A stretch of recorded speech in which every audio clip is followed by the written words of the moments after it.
Hello guys, and welcome back to my YouTube channel. If you're new to my channel, hello and welcome to my channel. My name is Sama.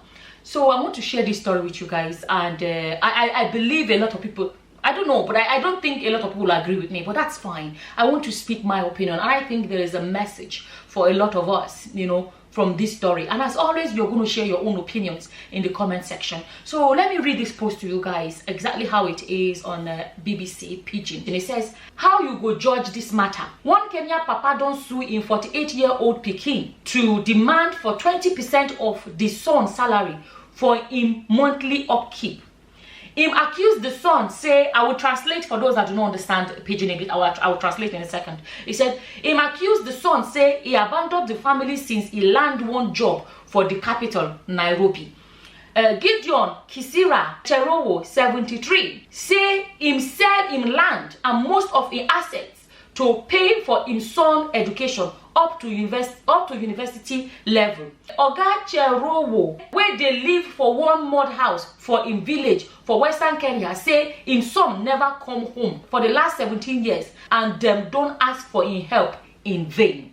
Right? And then they gave credit to Nation Africa. Translation. He said, how would you judge this? A Kenyan father sues his 48-year-old child, Pekin means child, and is demanding 20% of the son's salary for his monthly upkeep. He accused his son of abandoning the family since he landed a job in the capital, Nairobi. And he said, Gideon, so this man, Gideon Kisira, that is this old man, so this 73-year-old man, said he sold his land and most of his assets to pay for his son's education up to university level. So this man who lives in a mud house in his village in Western Kenya says that his son has not come home for the last 17 years and they have asked for his help in vain. That's what that says. I think it's such an important topic to talk about because a lot of us were at a point where our children are almost out the door. Let's put it that way. A lot of us already have grown children. Some people are still starting. They are just maybe starting their families or whatever. But I really feel like there's a lot of aspects of this that we should discuss. And what I know is what I'm going to say. And then people leave their opinions in the comment section. So now, there are some areas of this that I think is so important. It's a big problem in our African context. Let me say this, right? Having children is a choice we make. Nobody asks to be born. That is the truth. No child asks their parents to give birth to them. I made a post once on a community tab where I said, let's actually ask ourselves why we have children. Let's actually ask ourselves the reason we have children that has nothing to do with us. Because you hear people say, I want to have people that will look like me. Or I want children that will keep my name after I pass. I want children that will look after me when I'm gone. Like everything is me, I. Me, I. And basically, it comes down to children are being born. How do I say? It's like somebody, they born us to send us message, if that makes sense, if I can put it that way. Please take your time and listen to me before you make up your mind what you want to say. Nobody chose to be born. Raising your children is a responsibility. The moment you decide to have children, you have to bear it in mind, it's your responsibility to raise them. This man narrating how much he spent to send his child to school is actually the responsibility of parents. Calm down. I know some people are going to be boiling. Don't boil yet. So wait, right? So raising your children is actually a responsibility that belongs to you. But some people do not realize it. Some people think they are doing their children a favor by sending them to school. No, that is our responsibility as parents. They're part of the world where you can actually get jailed for not paying for your children's education. Once you born them, in short, you can't be saying, no. You have to raise your children. It's your responsibility. Let me say this because I think that's the area some people prefer to hear. The most responsible thing to do to help your family. Help your family, be there for your family, support them in whatever way you can. Not even neglect your family. See your aged, visit them, see them, spend time with them, or ring them if you're far away and stuff like that. It is things that we should do. Even God values you being there for your parents, and in their old age and everything. It is very important. But another area where, especially when it comes to African context, unfortunately, poverty plays that big role where their children becomes their investment for their old age. It shouldn't really be like that. It shouldn't be. We have, unfortunately, there's been situations where people who never chose to be born are born into this world and then they are expected to make it their role to raise their father's other children. Their role and responsibility to carry load that is bigger than them. Now it says the guy got a job. And a lot of us know that because he got a job, we don't know what kind of job. We don't know whether the guy has hammered. If the guy has really made It's possible he has a job that is just enough for him to just survive small. And you say they don't come, he's not coming home. Let's really think about it from these two angles. I know a lot of my cousins that I can tell you, at least two recently, that I can move from Lagos back to the village because they couldn't live in Lagos anymore. One of them was Okada rider, but when I think he said there was a ban on Okada riding in Lagos. I can't remember the area he was living. I can't remember. He went back to the village and started doing Okada in the village. And when he was living in Lagos, they would be like, oh, he's living in Lagos. I have visited him before and I saw where he's living. I even myself sorry for him. When he went back to the village, I was even the one that helped him with getting motorbike sorted and everything, to be riding motorbike so that he can survive with his family. He now coming back to the village, he doesn't have to pay rent anymore. He's not living in his father's house. No, because he's not the only son of the father. He's not the only child of his father. Father married several wives, so he was living in his mother's mother house. It is when he went to the village now, because he doesn't have to pay rent, that he now started surviving small. I know how many times he calls me, can you help me with this? I know how much help I had to give him to even have a bit of a footing. But when he was living in Lagos, people would say, no, they come home. Another thing about coming home is this. So people go and don't want to come home because they feel like, what am I going to show for it? Some people are being put under some pressure. That is the reason why they don't want to come home. Because if they come home, people are going to say, see the one that lived abroad for so and so, or lived wherever, in Lagos or in the city for so long, what did he come home with? Because some people are coming and building mansions. Someone that does not have, may be ashamed to come home. These are the areas we need to address to sort out these problems. I'm speaking from experience for people that I know, that the reason why some people may not come home because they don't feel enough. There's some people that are living abroad, Western society. They don't go to Nigeria because they go to Nigeria. Some of their age mates have done better. And their families, if you're coming to Nigeria, your families are expecting you to come. When you say you come, you're supposed to land like, you understand? And then you come, there's no sign. I told you guys how I stayed abroad only 1 year. People don't even know saying Aduro. Who do you tell? Who do you tell? You can't tell people that it's Aduro I'm doing there. I came home. A neighbor of mine was like, which kind of abroad this one said I will go? She's not even dressed as well. Me that I came from abroad. I started wearing, I went and bought material. I made small Ankara, simple cloth. This was which kind of abroad this one come from self. Blah, blah, blah. I just shook my head. These are some of the, I'm the kind of person I don't care. But there are some people that care. They come home, they'll be ashamed. The people will say they are not up to this. I mean, living abroad, I was still collecting Aduro money. Aduro money. Yet family member will be telling you that do you know sister and so person that went abroad? Look at, she bought her father. My own brother told me once, he said, you know this car that I bought? I told people that it's you that sent it to. I told people because somehow it's like, it's embarrassing that since you went, there's no proof that you went abroad. So they had to cover. When he was narrating it, because me, if I vex, I didn't say a word to him. I just kept quiet. These are some of the problems. I want us to address it in this other angles. This story, this particular story, Yoruba goes Nazu, as in, is carrying a child behind. Like this story it has many branches. If you really want to digest it. So that is one aspect. Another cousin of mine, he's younger than me. He too, he has moved back to the village. The same thing, it's Okada that he's riding. I was the one. The last time he was telling me he's Okada that is managed, the engine got broken. He needs money to buy new engine. He did that. I was the one that helped him. He needed, was he 150,000? I was the one that helped him.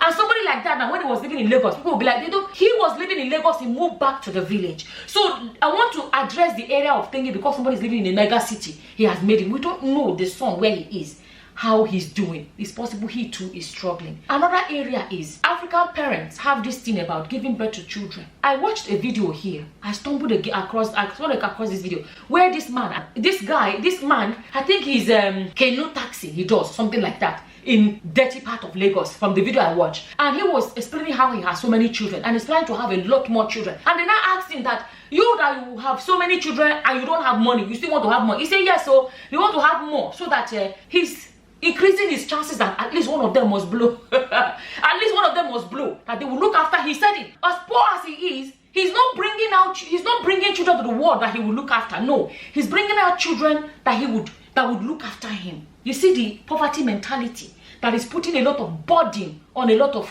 children that are being born into the world. That is not how it should be. But this is what is going on. Another aspect. I remember once I was having this conversation with my mother and she was talking about, I was explaining to my mother, I said, look, the people that I owe are my children. I say it is my role and responsibility to raise them. And I said, but my siblings, I say anything I do for my siblings is charity. It's a favor. It's not my responsibility. And my mother struggled with that thing. She's like, no.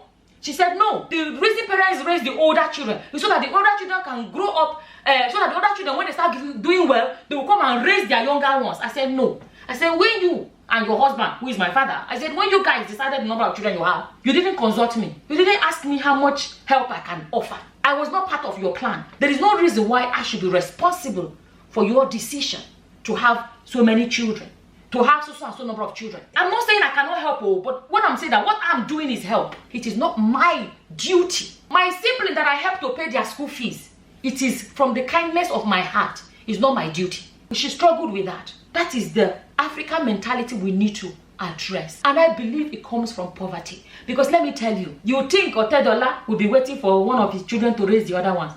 It comes from a poverty mentality. People have forgotten their roles. I watched a video the other day where somebody was complaining that the sister always sent only... I told you guys, I watch videos. I just play videos in the background. I was listening. If I can find this one too, I will play it. Where she was complaining that you there abroad or something, you only send 40,000. Say from now, don't bother, don't send any more. And this person is speaking with so much entitlement to the money that the sibling that is living abroad is making. Basically demanding needs. That is wrong. I'm not saying don't help family, but I'm saying that this putting load on people said, I have the number of children that I have, and I made the decision to have the number of children that I have. Whatever it costs to raise them is my responsibility. I'm not pushing it on anyone because it's my responsibility. This idea of a father demanding, let's wait and see what the outcome will be. But I don't know if he has the legal right to demand his son's salary. Listen, I'm not saying people should not help family. I see this life, there are a lot of problems everybody have in their own lives. Sometimes you look at your own life and say, I shouldn't have done that, or I shouldn't have done that, or I shouldn't have done that. Because it's your decision of what you want to do with your life. Any igbese, you're owing a loan, or whatever, debt you're owing, you can say, I took this debt or whatever. But when the problems you have are the ones caused by other people, it's not fair on you for you to carry the load that other people forced on top of you. So this idea of having children because you want people you can send message, let me put it that way, let me go and you have a lot of children so that they can come here and to do this for you. No child chose to be born. It is an area we need to really think about and begin to understand. That is unfair. There are some people that have gone to delete themselves because we cannot meet up with family demands. Some people cannot. Speaking about poverty mentality, living abroad has shown me some things. Some people think that whatever it means that you say everything abroad is perfect. No. If you come from a different culture and you see something else, it can help you see life in a different ways. You compare this and compare that. There are some things that I can say, I love our African style. Some things I can say, I love this other style. But I'm living in Europe where children grow up, they want to buy a house. They will take loan from their parents to buy a house. They will take loan from their parents and the parents will be paying them back small. I know a man, an elderly man that was struggling with his rent. His children borrowed him money. Maybe like 4 children. All of them put together to borrow him money. And then they started paying them back small. Because it's not a society where poverty mentality is at play. Everybody is independent in their own way. I understand the poverty in Africa. But at the same time, I really want to emphasize the area of putting so much responsibility on people. It is too much. Especially responsibility they didn't put on themselves. Another area I want to tell people, as a parent, plan for your life. Don't be expecting that my children, you have money, you'll be wasting it, or be buying expensive gold, buying expensive this, buying expensive whatever, cars, whatever men are into. As a man, as a woman, as a mother to children, don't spend all your money every day. I say, I bought 10 children, I'll be fine. It's a lie. Another area we have to actually focus on is planning for our old age. God knows that I'm not planning to depend on my children in old age. God knows that. Save for yourself. Have a pension. Whatever you have to do, save for yourself, plan for your old age. So that at old age, you will not be a liability to your children. Even if they have and they say, Papa, I dash you this one. Hallelujah. Mama, I dash you this one. Amen. But it shouldn't be that if they don't give you no go feature. Whatever way, plan for the rainy day. Plan for your old age. In my own case, the only thing that I know that I will need for my children, that I know that I expect for my children is visit, phone calls. When they've all moved on, phone calls, visits, and stuff like that. I do not want to depend on my children at all financially. No. I do not want to be a burden to my children. And let me tell you guys, why it's so important is this. You don't know what your old age will be like. There are some children that grow up, they get married. Don't forget that when they form their own family, they have so much occupying their own minds. You don't know what their own future may be. My father's death showed me so much. My father has how many children? 8 children. To imagine that the day my father died, that's some of the things life has shown me. The day my father died, to imagine that even among his 8 children, Not one person was there. You know, everybody had moved on. Me that was even living abroad, but I made a video I was explaining. I was really wishing to see him one more time. My father was dying, and of all the 8 children, I don't like talking about it, of all the 8 children that he had, nobody was there. Nobody knows what is going to happen to you later in life. Plan for yourself as parents. You understand? Especially those of us that are in the position, thank God, financially with. Don't joke with your old age. My father was dying. Even his wife that was there with him, when she realized that this is serious, she ran to go call elders. Before she came back, he was gone. Before she came back, he was gone. He died by himself. Oh God, this is so hard. Oh, sorry. He died by himself. Plan ahead. I think that's the most important aspect I want to address is, as an individual, you came to this life alone, and you will live alone. You know, I know I'm speaking on the area of don't frustrate your children, or, you know, make sure you have the children you can provide for and stuff like that. But I also want to speak about looking after yourself and planning for your old age. Of all the things that I said, the areas I want people to focus on is the area of realizing the role of a parent, the responsibilities of a parent. Realizing that raising our children is our job. It's not a favor we do for our children. Realizing that, and then this idea of putting a burden on your children, I am not a fan of it. I'm not saying people should not help their families or whatever, but that's what it is. Help, support, or whatever. I really want to address all of that. At the same time, I want to speak about us as individuals, realizing how individual this life is. Planning for yourself as an individual. You came to this life alone. You'll be living alone. Don't be depending on others. You will not be one of those people that in old age will be stuck and have to depend on your children and have to become a liability for your children. But a lot of time, people have so much load on their own heads that all this extra help out there, it becomes too much for some people to carry. Not everybody has really made it. Some people are just managing to survive. I think I'll leave this video here. As always, whatever your opinions are, feel free to leave them in the comment section below. And with that, I'm going to say thank you for watching. Until the next time, guys. Bye-bye. Bye.